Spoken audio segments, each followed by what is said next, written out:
Hey guys, thank you very much for tuning in to this week's episode of the Fitness Experiment podcast. So this week, our conversation is a little bit different, to be honest. So Jesse and I actually talk a little bit about what actually makes a sport a sport. So to give you a specific example, we actually dig into gaming for one, and NASCAR is another good example. So do you think these are sports? What is the definition of sports? Why are these a sport? Why are they not? And if you stick with us on this one, you'll see that we do eventually draw this full circle.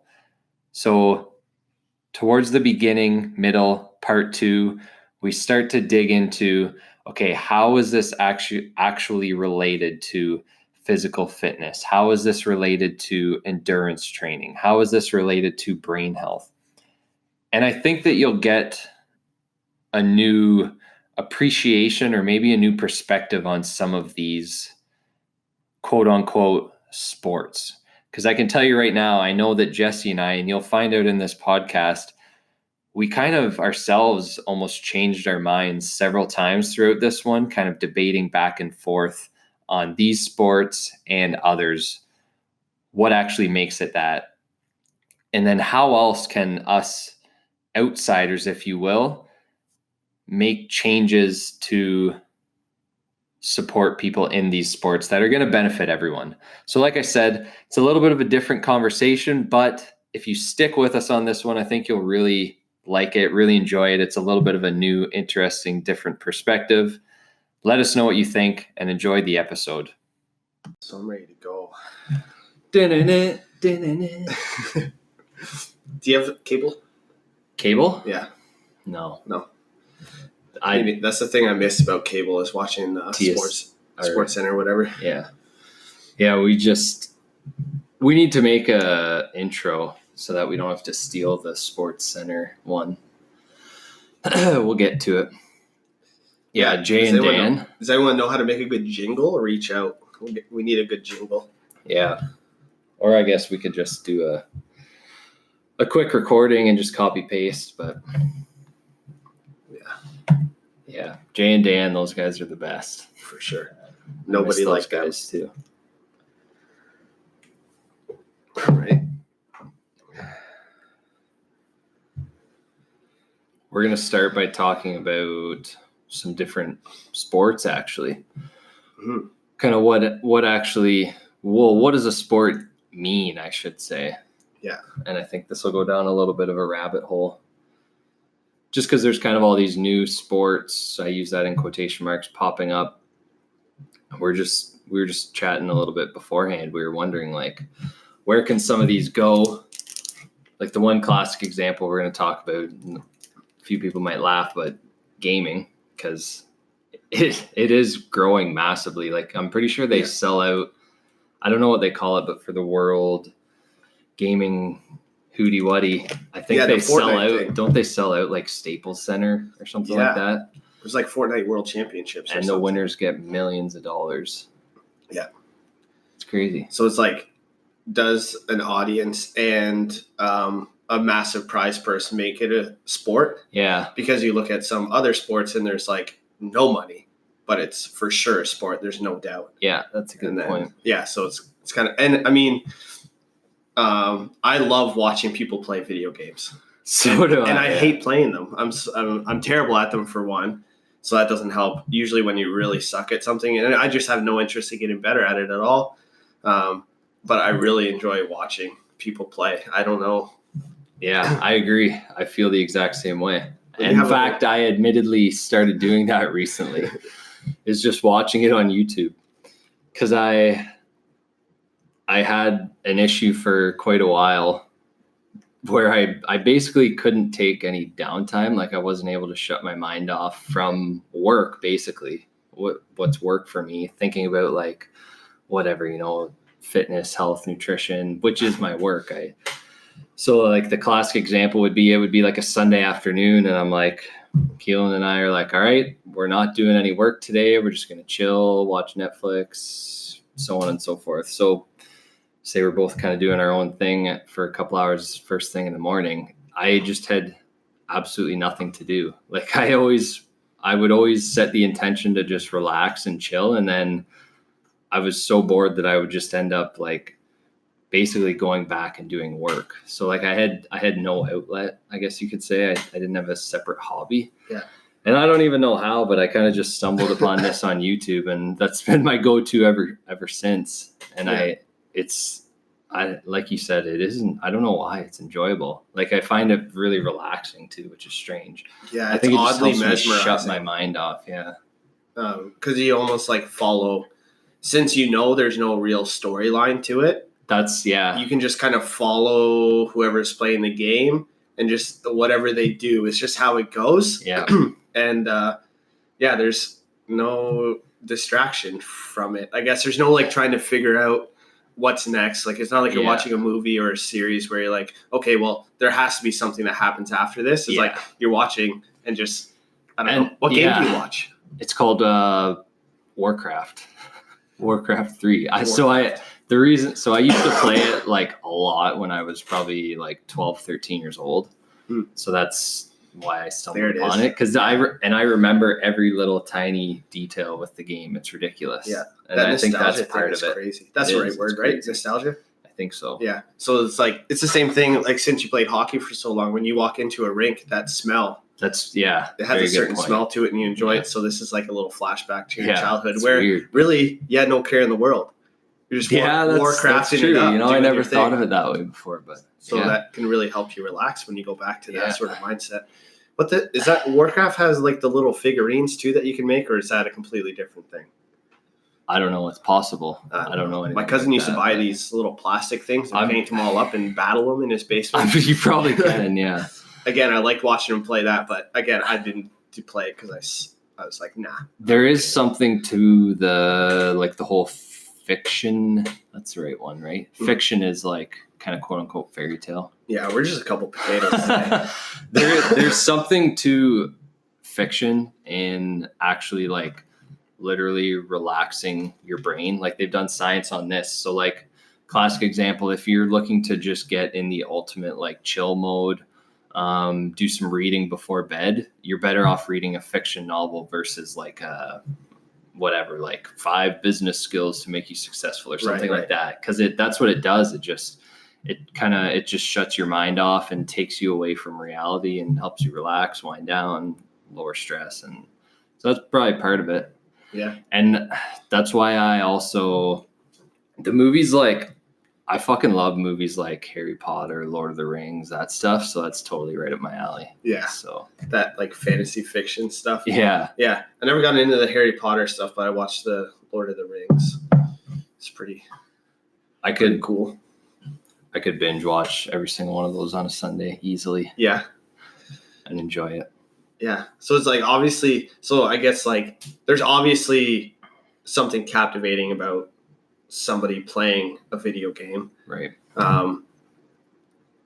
Now, is that actually a sport or not is up to debate. So the only thing that I've really seen about this, because this isn't something that I've really looked into that much, but I did see that there was like a Fortnite World Championship. And it's just, like you said, massive stadium, sold out, hundreds of thousands of people watching, millions of people watching around the world. That the audience was completely crazy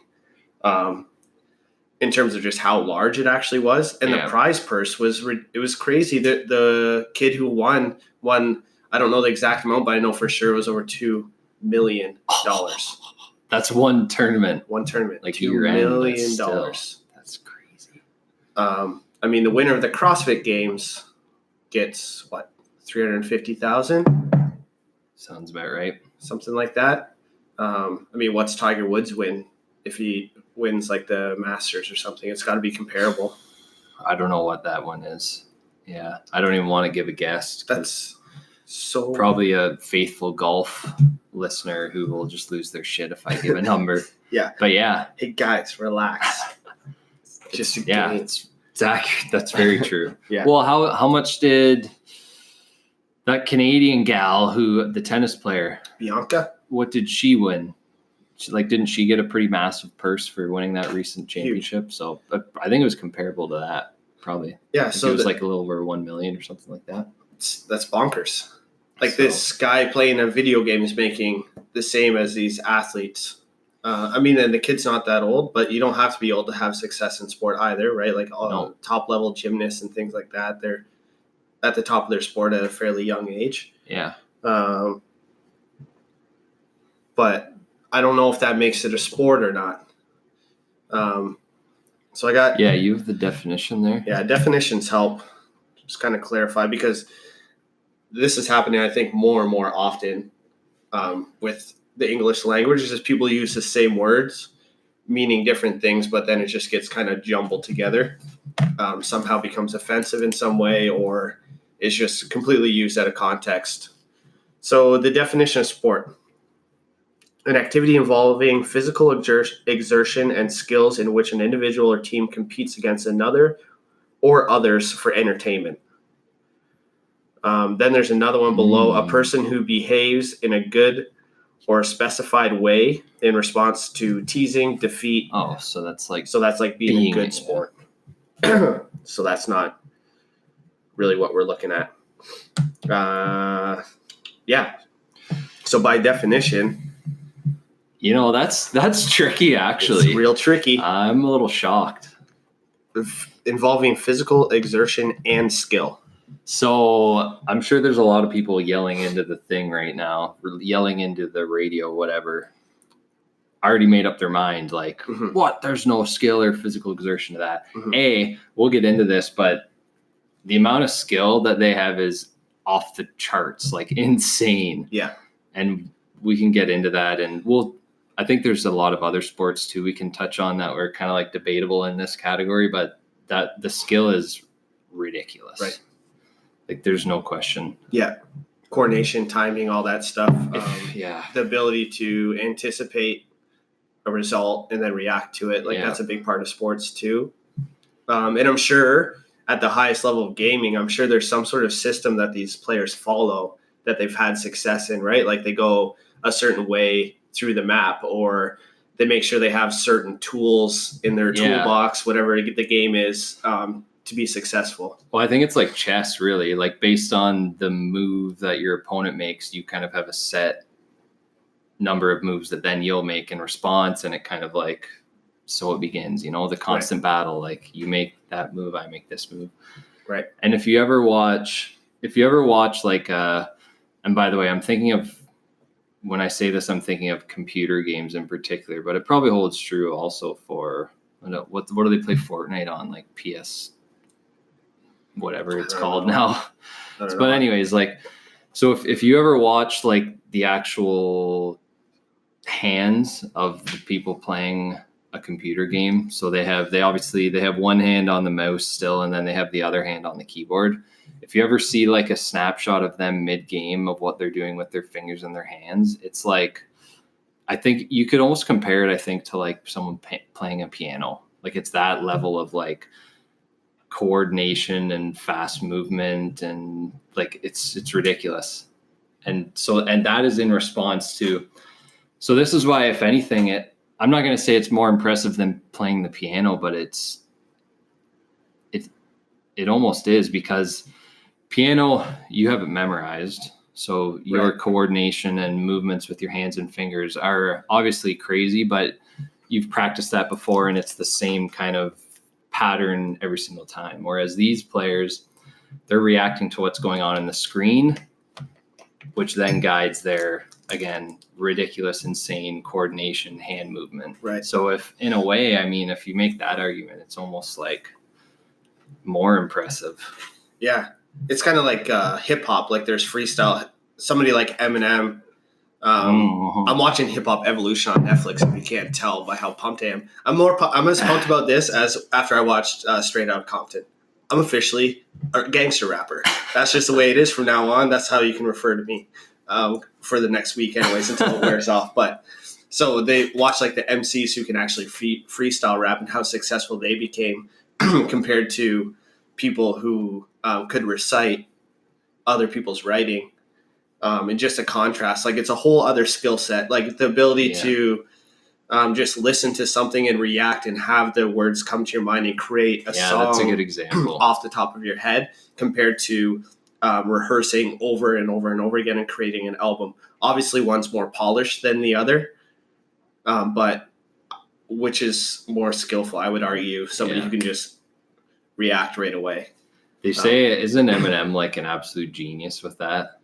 Yeah. Like I remember my grade 12 English teacher who was like sophisticated, brilliant English older guy. Yeah. Is that a thing? Like strong British accent, which was amazing in itself. But he was absolutely amazed with how Eminem could, and this is an English teacher, remember, like proper grammar, proper writing. He was amazed how Eminem like put words together, like basically like you just said, like in response to a certain beat or whatever the hell.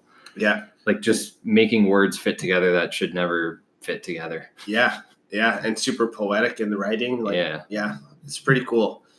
So I guess that would be kind of the difference between the whole thing. And I think most sports have that element to it. It's more of a reaction, action, reaction, back and forth.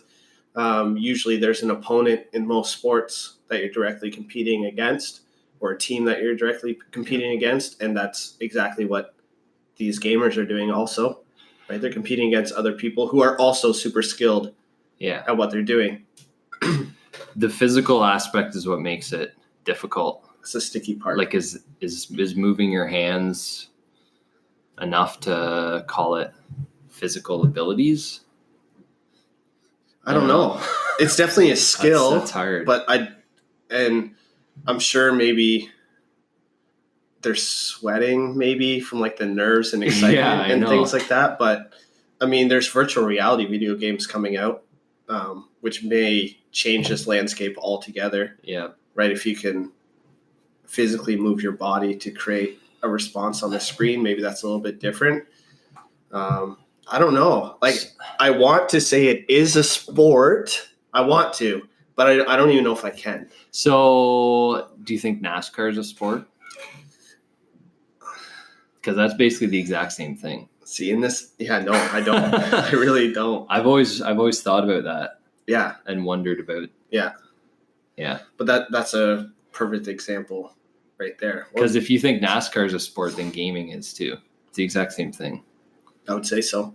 You're reacting. Stakes are lower, but you're reacting and you're to what's going on around in you. The driver's seat. And your movements are basically guiding an external device of some sort, whether that be a computer or a car. Yeah. And now I saw this little thing on F1 that almost changed my mind about it being a sport, was how like physical driving a race car actually is, with the G forces and with the speeds that they're traveling and the reactions and all that stuff. And I think they really try to do a good job of like creating a sport like atmosphere where there's like points for racing and this and that. So that like makes it, I think, closer to being a sport than gaming in that sense. Since there is a higher level of physical exertion, but it's like, where's the level? Like, where's the line? It's so blurry. People argue golf isn't a sport too. It's a game, and chess isn't a sport. It's a game. So it's like almost a preference thing. Like I'm saying now, if I was more involved in racing, that would probably change my opinion and my perspective. Oh yeah, certainly. So I'm like a complete ignoramus just even talking about, because I have no idea what the hell I'm talking about other than like two things I watched on it, you know? And I understand that. And the people are going to have differing opinions than I, and there's definitely an argument for it being a sport. Yeah. But that doesn't change my opinion. Well, so the other interesting thing is, like actually, I would say all sports, now that I'm thinking about this, all sports have some level of fatigue, right? Right. Like burning of energy, you have some type of exhaustion afterwards. NASCAR definitely has that. Like if you've ever written a couple exams in a single day, I'm sure being in a NASCAR race is like 100 times more demanding than that in terms of like how much actual energy you're probably burning while racing. Most of it is it's brain energy, like it's brain metabolism. That's what, but you'd be burning so much more than like what you would be if you're just kind of like sitting there writing an exam or whatever. So like the point I'm making is that like you're going to be exhausted after something like that, even though you're not doing what a lot of people would consider like quote unquote exercise, right? Just because the sheer energy it takes to stay that focused, that on point for that many hours on end, not to mention the energy it takes to have your adrenaline pumping through your veins for that long. Like that's insane. So they're absolutely gassed by the end of that. I can guarantee that. And I bet you could say the same thing with a lot of these gamers, because it's the same thing, like that intense mental focus, concentration, like that uses energy too. That creates fatigue, that creates exhaustion. I mean, why do you think people are so exhausted at the end of, I already gave you the example of exams, but if they're in like a lecture or something for like, say you're taking some weekend course and you're in a lecture for like 10 hours, 2 days in a row, like you are exhausted by the end of that, even though you just sat on your ass the whole time. Right. So if you're talking about, well, no, it's only a sport if you're like burning energy and tired and fatigued afterwards, that's kind of a whole nother. Right. And that would qualify racing as a sport then. Yeah. That's not in the definition, but I just kind of made that up and thought of it. Yeah, it does say involving physical exertion. Like, oh yeah, it did. So it doesn't. Yeah. So is like neurological exertion physical exertion, or is physical exertion like? Yeah, that's a doozy. And it says competes against others for entertainment. God damn it, racing is a sport. Yeah, this is. Well, there's that. Yeah. Changed my mind. Just had to talk it out. Yeah. So by that, then that now I have to say that gaming is a sport because I'm calling racing a sport because it's kind of the similar idea. That means chess would have to be too. I guess it hits a. I don't know how entertaining chess is. I guess if you're into it, it would be super entertaining. Or like darts. Yeah. 180.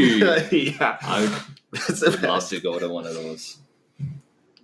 They have the best crowds. Yeah. And I guess like an athlete for each sport will look different, train different. Right? Like if you're a gamer or a race car driver, I'm sure you're not training the same as a biathlon athlete or, a strongman, to kind of pick two opposite extremes. But by definition, they're all sports. The more I think about this, though, the more I think that all of those that we've talked about are definitely sports. Because let's use the race car driver as an example again.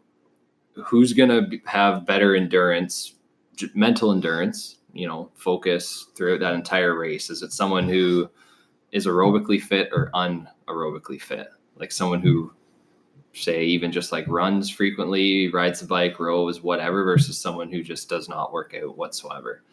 Like I could make an argument that it's the person who's aerobically fit, because when you're training your aerobic system, that's benefiting your brain. Like it's not just, so let's say, just to kind of simplify this, you could say that working out, let's just use this simple example of like, let's say conditioning improves blood flow throughout the body, which it does. That's very simple, but it's blood flow throughout your body and blood flow to your brain, and blood flow to your brain is energy. And so that right there tells me that someone who's more fit is going to be a better driver and have better endurance throughout that race. Do you know what I'm saying? 100%. Yeah, I agree. So I kind of just changed my opinion on this. Yeah, me too.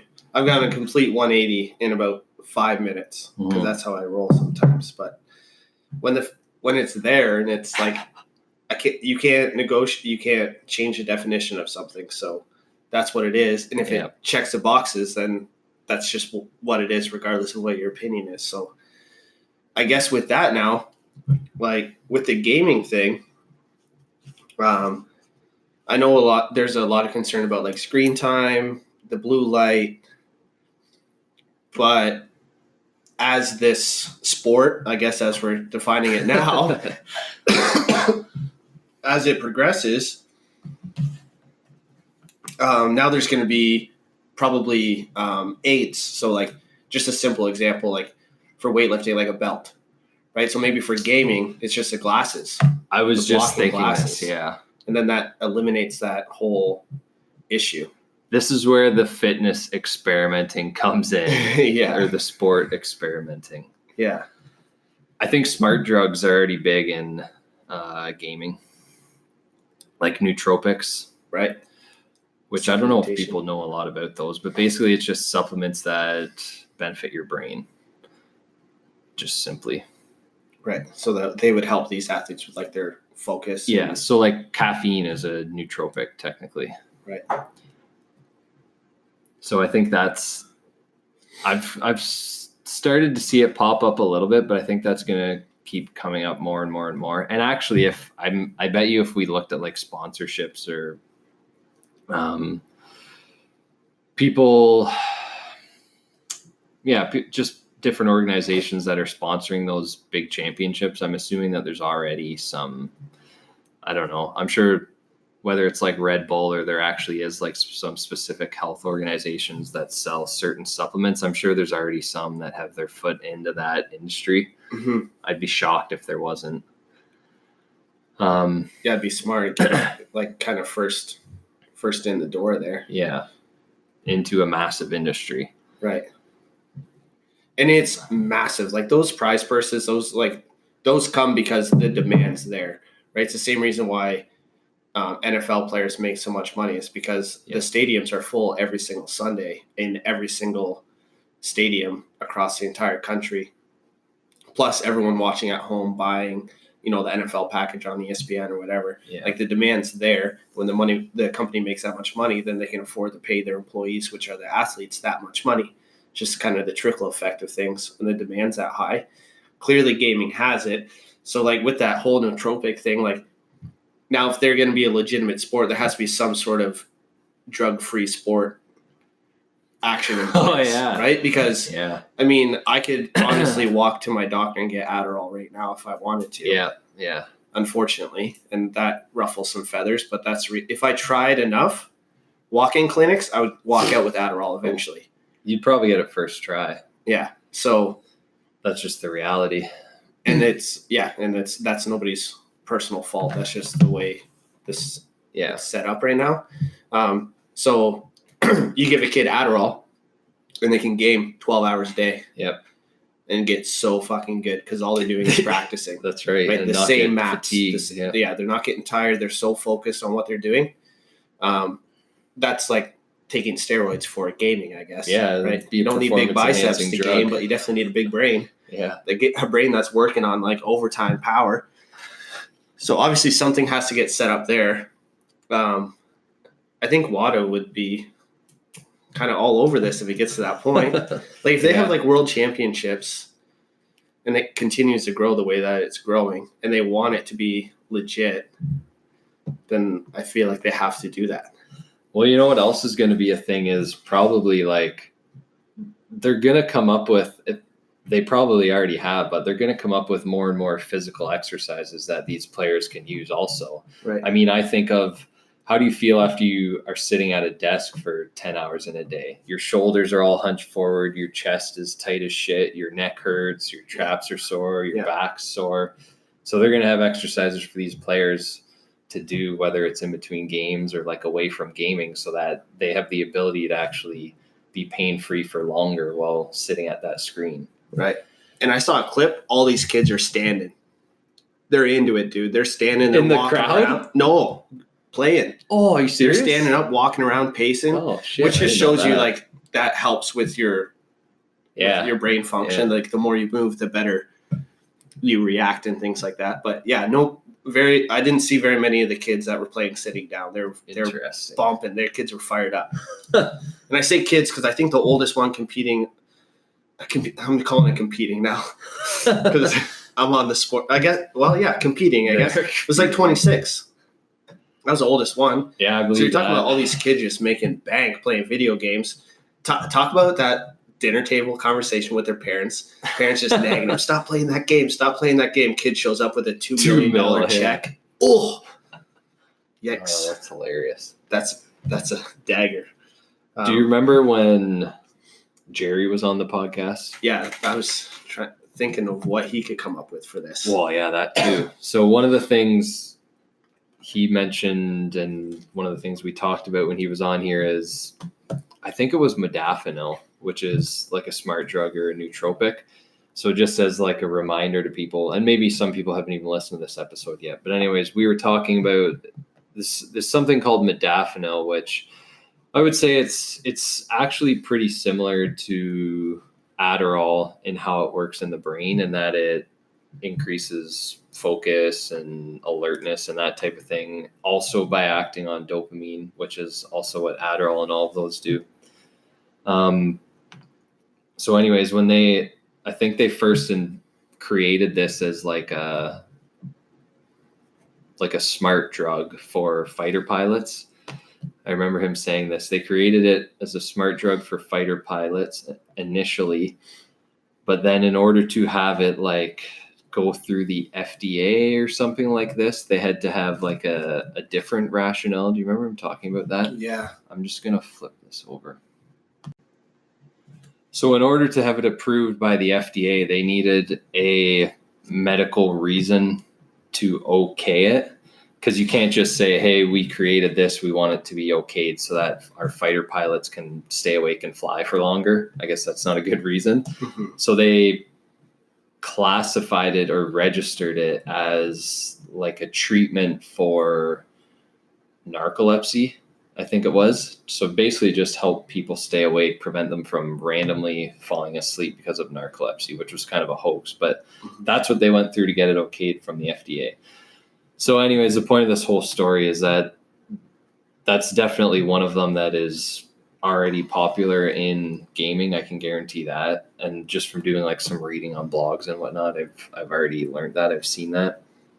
And I'm sure there's like thousands of other ones. So it definitely is going to be a full-blown market. If not, it already is. Because the nootropics industry in general, like this idea that you can take different supplements, different nutrients that are going to increase brain function is massive. I mean, even when you just hear that, it's like, oh, give me some of that. Right. Especially if you're into supplements. Like, yeah.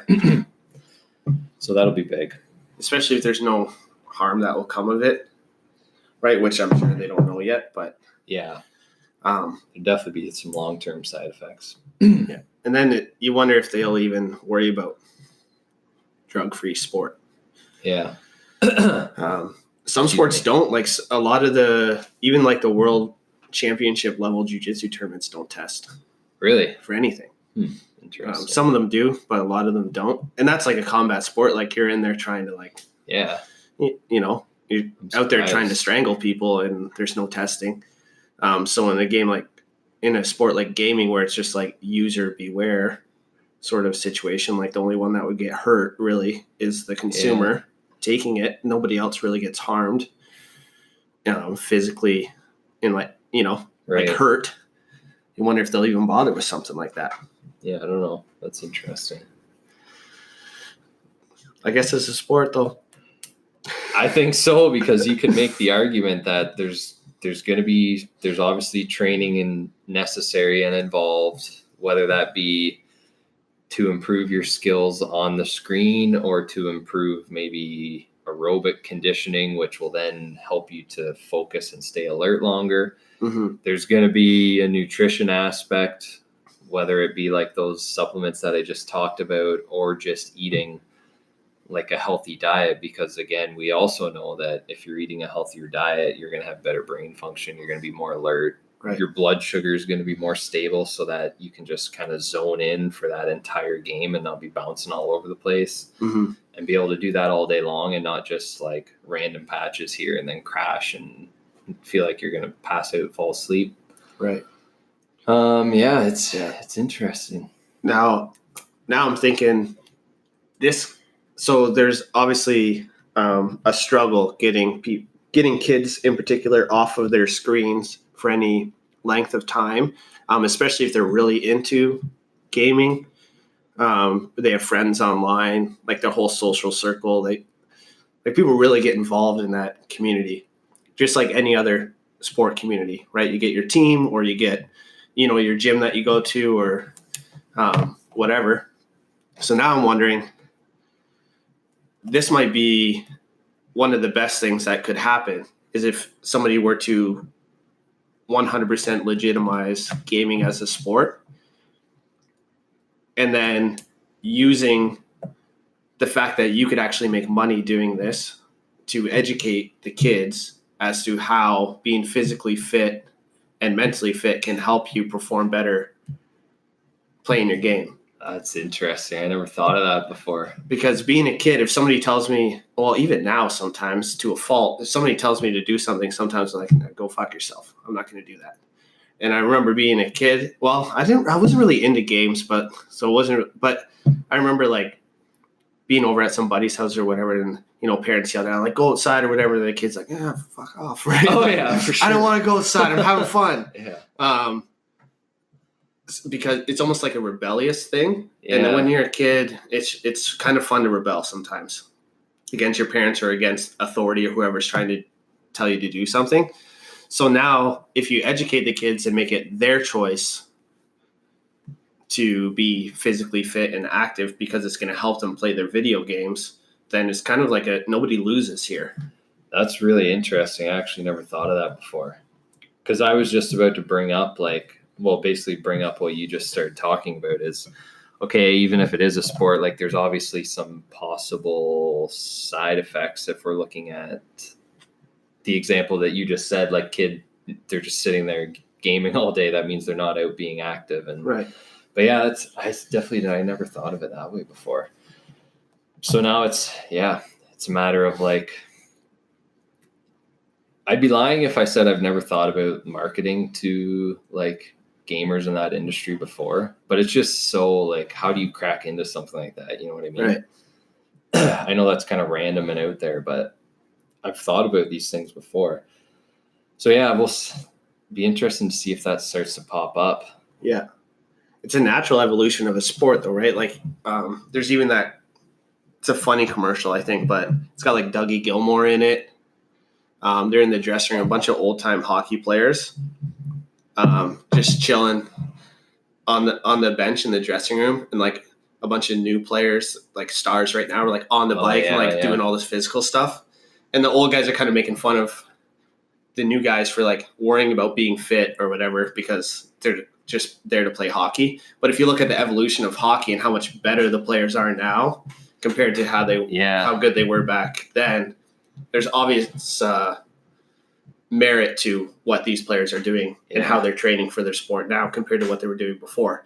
So I feel like gaming right now is at that stage where the stereotypical gamer, you think about like Cheetos and Diet Coke and like, sitting on your mom's couch in the basement, just baked or on Adderall or whatever, right? That's like the stereotypical. Yeah. But if you change that image to now being like an athlete, then it changes the whole persona around that, and kind of takes away that rebellion thing a little bit too, and allows kids to focus on that as actually being their sport.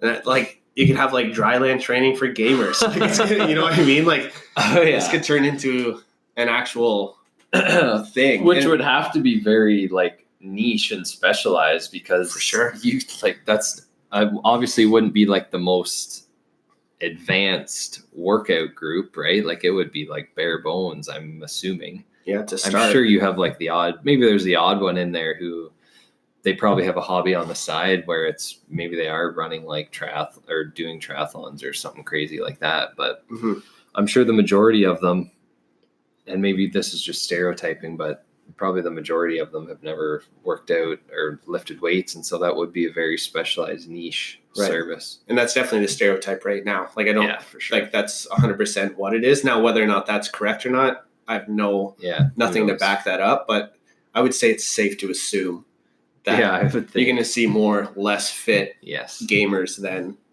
super fit gamers. Totally. But like you said, being more fit would only benefit someone, especially if they're in like a longer match or whatever they're called. I don't know. Yeah. Where they need that sort of focus and endurance over a long period of time. Well, and if people think that sounds crazy, like, for one, go back and listen to, I don't know what number the episode is. I'll try and add it to the show notes here. But we had one where we talked about the importance of like exercise and physical activity for kids in school. Mm-hmm. And there's lots of books on this. I remember mentioning one in the podcast. It's called Spark. Like, it's no secret that as kids become more physically active, their performance in school goes way up. Mm-hmm. It's the same thing. Like, it's just active and brain function. Like, those go hand in hand. Like, elderly people who are more active are more like cognitively able. It's just how it works. So it's the exact same thing. But the hockey thing's interesting too, because probably if you go back to even say like 50s, 60s, I think it was an anomaly for someone like Gordie Howe. I think he was like an extremely rare case where someone is actually training and working out on the side apart from being on the ice. Mm-hmm. Like those in that time, I would say that it probably sounded just as crazy to them as it sounds to the listeners right now, that you need to work out to become a better hockey player. Right. Like, so that's not such a crazy notion that was even something like hockey was in the same position as this right now. Totally. And like for the skill acquisition part for hockey, you have to play hockey. Yeah. But the more fit you are, it only helps with your performance on ice. It definitely doesn't hinder. Yeah. And that's kind of where gaming is right now. I feel like you have to play the game to get good at the game. There's no debating that. You have to put in a lot of hours and a lot of repetitions playing the game to get good. But if you have a physical advantage, then you have that physical advantage to endure and maybe have some longevity in it too, right? Like if you're a kid who wants to be a professional gamer, and that's not a stretch, like that's an actual thing. That when you're making $2 million to win a tournament, it's a professional thing. So these kids are making so much money. You don't want to just make that once. Like, what if you can make $2 million every year playing video games? The better shape you're in, the less likely you are to, come across some sort of chronic inflammation problem or even just burn out, really. Burnout. Yeah, that's totally a possibility. So, I mean, it's only an advantage for that. I'm kind of interested now when I'm just bored sometime, is to do a little bit of research on NASCAR drivers. Yeah, there's some good things on Netflix about F1. Is there? Yeah. Just to see what goes on away from the track, like if they do any kind of training. Yeah, Horatio put me onto it. It's called F1? F1 racing, like Formula 1 racing. Is it a series? Well, that's like it's kind of like NASCAR. That's like a brand, I guess. Okay. But it's the you don't just go around in circles. You gotta zoop, zoop, zoop, whatever they do. Yeah. So, but there's stuff on Netflix. Formula 1's sometimes faster than NASCAR, isn't it? They go so fast, man. It's like, and the talks they have about the specs in the cars, it's like who can build the car the best, and then who can get the best driver to drive that car. Yeah. That's a complete, like, the cars are incredible. It blows my mind. Yeah, that's cool stuff. And I'm definitely not a mechanic, so I can't talk about that stuff. I don't know anything about cars, but just with Jerry's thing too, like, it's just for him and for what he does, like, this could be both of gold mine, like creating different apparatuses to help with, ergonomics of gaming for a long time. Or I might actually fire him a message after this to see if he's dug into these at all, because it'd be interesting to hear his take on this. I'm sure with how far ahead he is on stuff, he's been talking about this for 3 years already. He probably already shut this podcast off, or this episode off. Yeah. There's a lot of possibilities. And then if that grows, then it creates a whole new industry also, right? Like, look what CrossFit did as a brand. Like, it created a whole new corner of the fitness industry and opportunities for people to make money.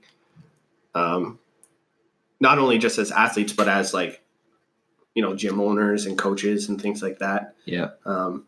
All these people that have kind of been hiding on blogs, sharing their knowledge that way, may now have a platform to make a career out of coaching, gaming, or, for us, like a whole other demographic of clients.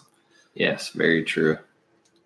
It's just breaking through and getting the message that somehow proving to someone, that's the difficult part, is proving to someone that it's necessary when they're so focused on their sport that. Like, you mean necessary to actually like maintain physical activity on the side? Right. Like, how is this going to help me be better at gaming? I think that's an incredibly difficult message to get across to people. Mm-hmm. Not just for what we've been talking about, like the whole gaming thing. I think just in general. And I don't know if it's that people just don't know any better, or if they're kind of just ignorant to that idea, or maybe people just haven't done a good enough job of actually getting that message out there. I don't know. It's hard to say. Mm-hmm. I mean, maybe it's not a surprise, because I don't think the whole, like, there is a kind of quasi field in quotation marks that you could call like exercise neuroscience, which is people just specifically looking at like how exercise affects the brain. And I don't think that's been going on for very long. Like, I think it's relatively recent on the timeline. Like, I don't think there was any big discoveries or people actually dedicating their full research to that until like early 1990s probably. So when you look at it that way, I guess it's not really a surprise. Like the whole, I'm sure most people, or we've mentioned it on here, like the whole exercise BDNF thing. So like exercise increases neurogenesis in the brain is kind of how the popular saying goes. Like, I think that's starting to pop up a lot now. Like, you kind of see it all over the place, like on blogs, whatever, published media, so on and so forth.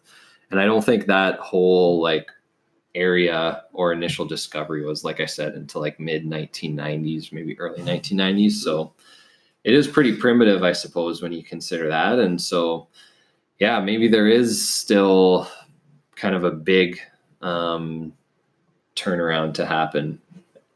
Just like, I think in general, not just like the whole gaming thing, but just in general, like, hey, for optimal brain health, for longevity, for just improving like mental function in general, like, yeah, you do need to exercise and work out and be active, because there is a direct link to improving brain health.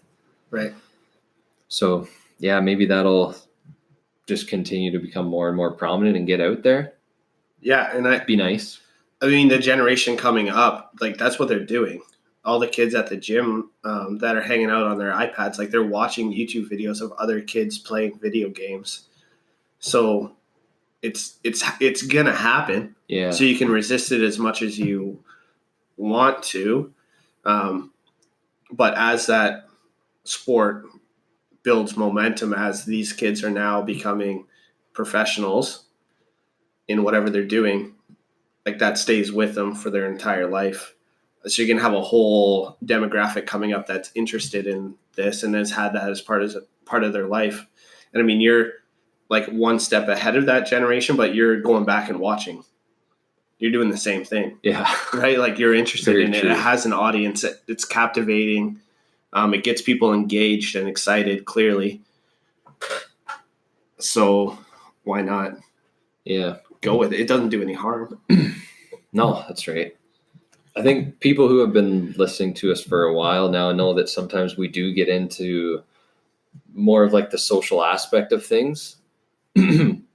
So like, how can, just as an example, like, how can maybe we make specific changes in a school to just benefit people's health and longevity long term. So like, one thing that I just thought of when we got into that mini little side tangent there was, like, maybe we just need to be a little bit better in like health classes, phys ed classes, that realm, and actually educating kids from early on that hey, there is actually direct benefits of exercise to your well-being, your brain health, that type of thing. So maybe that's like a massive gap that we can work on. Mm-hmm. And I think you can even tie this into the whole mental illness thing. So that's becoming bigger and bigger and bigger. Well, let's kind of back that up a little bit. We know that exercise, fitness, that type of thing does improve mood. It can help symptoms of depression, anxiety, stress, that type of thing. So let's kind of back up a little bit and say, okay, well, maybe we should actually educate these kids earlier on so that they're more likely to apply that. And hey, maybe there's a chance that even just some of those kids that go on to develop those clinical symptoms or illnesses, maybe we can prevent even just some of that. That would be a win. So yeah, maybe that's a big gap in the system right now as well. Yeah. I think there's too much of like, almost like segregating that whole thing and just making statements like, oh, lazy, or oh, they're just obsessed with their screens and this and that. It's like every generation doesn't understand the generation behind them. Yeah. But we can definitely do a better job of trying to help a little bit. Like, it's not, these kids aren't hurting anybody by being on their screens.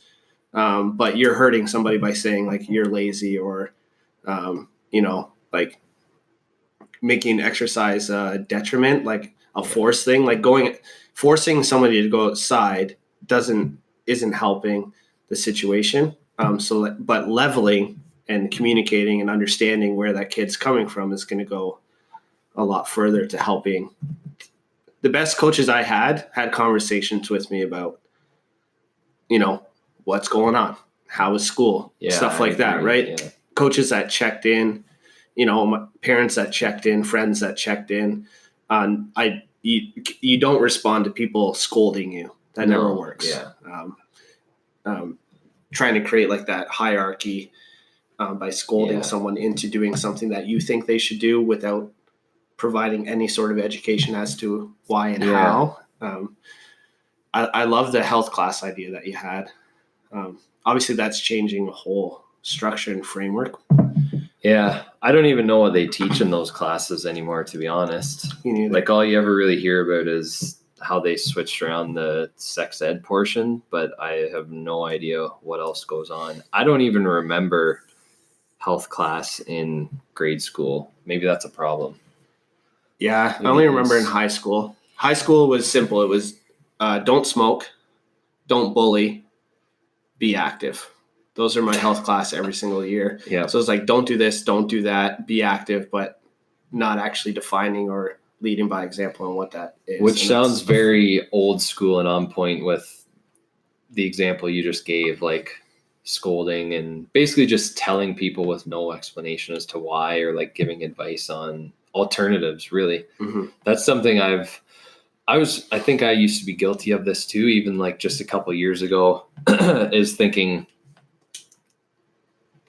you just kind of have to tell people.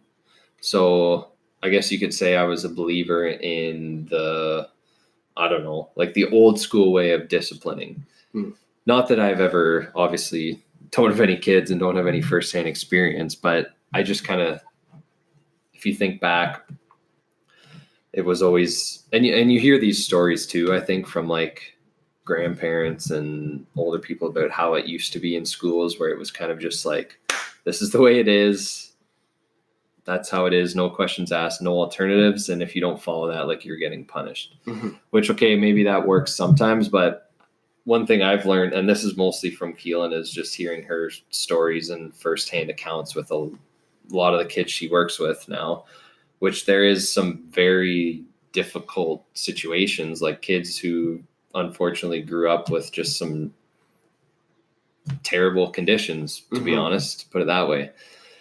And anyways, it just simply does not work with most of these kids when you just, like you said, like scold them, yell at them, tell them to stop, and not, on the other hand, be kind of a little bit calmer, give them an alternative, say, okay, well, if that upsets you, what can we do instead? That type of thing. And the response most of the time is a lot more favorable when it's more like accommodating, offering alternatives, versus what you said is just like, nope, this is the way it is. You're wrong. We're punishing you. So there's something there, I think. Yeah. Like if a kid's playing a video game, they're gaming. Obviously, they're not professionals, but they're practicing a craft and something that they're passionate about and something that they're working on. So say a kid's playing soccer, a 90-minute soccer game, minute 50, you're like, oh, we got to go. Would you ever do that? Like nobody would pull them out of the game like that. But with gaming, if it fits what the routine of the day is going to be, then yank the kids away. Now, am I saying that's a wrong thing to do? Absolutely not. But I'm just saying from the perspective maybe of that child, maybe that's how they feel, right? It's like they're halfway through their game, they're halfway through their soccer game, and you're pulling them out. Yeah. Does it draw comparisons? Kind of. Is it the same thing? Absolutely not. Obviously, one is completely different than the other. But being a kid and not having maybe the same ability to rationalize and understand what the priorities are in their day, that could cause a huge behavioral issue, and then the resentment could build every time you did that, and then eventually they just don't want anything to do with that certain thing. So you're discouraging them from, doing what they want. Yeah. I think one thing we should mention is that I do think, and this is just from basically just talking with people, hearing stories, talking to my brothers and sisters who all have kids, is you definitely do, like, especially with young kids. We're not saying that there shouldn't be a limit on screen time, because you hear some horror stories about kids just getting attached to a screen and literally becoming a different person. On the other hand, if you give them like these set guidelines and timelines to follow, and where it's, you're only on the iPad or whatever it is for this amount of time, they become a different kid. So there's obviously that aspect of it, but I think we're just kind of trying to tell you to think outside the box a little bit and kind of like, and just like expand, because we've already mentioned this, but this applies to more than just gaming. I mean, we already talked about how this applies to changes in schools and what have you. Yeah.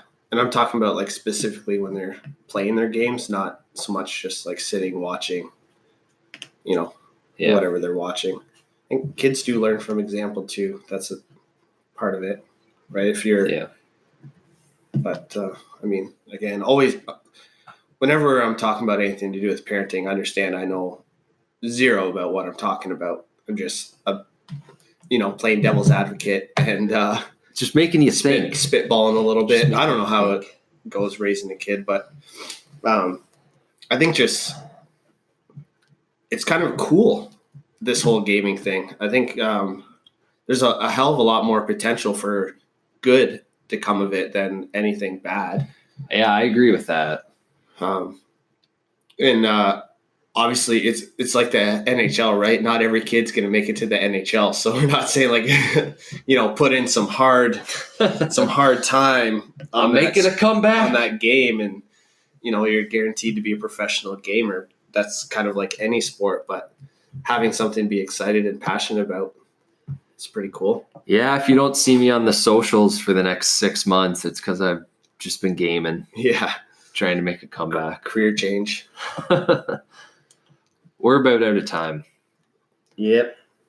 That's it. I think one thing we need to get rolling is, well, I guess we already have it. I was going to say is better place for comments in response to a podcast. But we have that YouTube. Obviously not everyone likes listening on YouTube, but if those of you who do, or maybe those of you who have a specific comment or remark, just go on YouTube and comment there. Yep. And then what's it called? Podcast app. Yep. You can leave us a little review. That too. Yeah. A rating of whatever you think we're worth, and a comment of however you feel about what we talk about and how we do it. A nice review is always appreciated, but I don't want you to lie either. If you hate it, then tell us. I agree. We'll change Just everything. be honest. All right, that's it for today. So check out, like we talked about last time, working on a lot of things. So keep your eyes peeled for that one. We'll post all the socials down below in the show notes. We'll have some links there for you. Website's going to be up very soon, probably by the time you guys listen to this one, but I won't guarantee it. It's a possibility. Yeah. We're almost close. done. And so that'll be another chance, like we said last time, for you guys to interact a little bit more and have access to some of the content that we're working on. Yeah, that's pretty much the only purpose of the website at this point, is to drop us your email so we can send you some good stuff. And Yeah. reach out to chat. Yep. All right. Well, we went on some side tangents, but I think we drew a full circle at the end. Yeah. That's how it goes. All right. See you, folks.